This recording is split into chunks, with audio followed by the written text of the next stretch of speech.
there's layers to this. I think about Caleb Williams and what he did not have last year, which was someone who spoke the language in the room. And it's not to say he didn't have good coaches. It's not to say that Austin Reed and Tyson Bagent are not good quarterbacks, but he really needed somebody. The structure was just not good for somebody who had the weight of this franchise on his shoulders and was, named QB1 before he was ready. I thought about, well, who does Caleb Williams really like? Who does he talk about all the time? Talks about Aaron Rodgers and how there's certain aspects of his game that he tried to model after Aaron Rodgers. This conversation was sparked because last week after the Super Bowl or right before the Super Bowl, the Jets say, hey, thanks but no thanks. Aaron Glenn's coming in, new general manager too in New York. They're done. They're moving on. If you're Aaron Rodgers, the season he had last year was better than Caleb Williams. 3,897 yards, 28 touchdowns, 11 interceptions. Is that mid Aaron Rodgers with the Jets? I tend to believe it is because look at how bad that team was. They were a 5-12 team. They were no better than the Bears. Literally identical record as the Chicago Bears. But I don't think at 41 years old, if you're self-aware enough to know, probably not going to win another championship. Because think about the options that are open right now. And I realize it's a long-winded way of getting to this. This needed some explanation. Pittsburgh might stick with Justin Fields. Who knows? The New York Giants, the Cleveland Browns, maybe the New Orleans Saints. Are any of those like dead set Aaron Rodgers is better than what they already have? Or a team that like those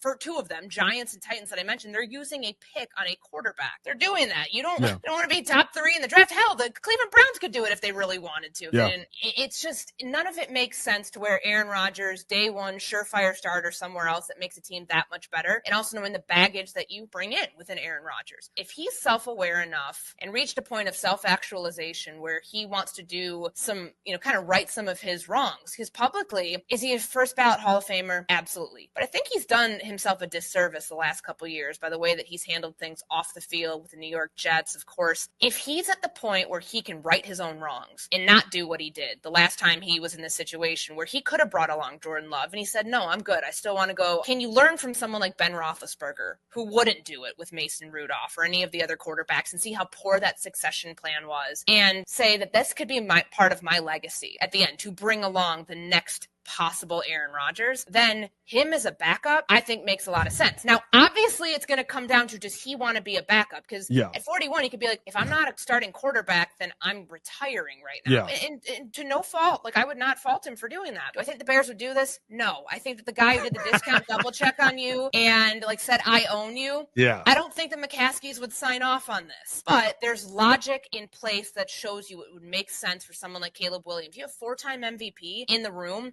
Somebody who, no matter who your quarterback coach is, no matter who else is in the room, the guy's going to have an answer for literally everything and be able to develop you into the franchise player that you want to be. You explore the idea. Now, I think people hear that and say absolutely not, no way in hell, and I would not blame anybody for saying that, but I don't think it can be ruled out completely, just in terms of we don't know what Aaron Rodgers wants yet.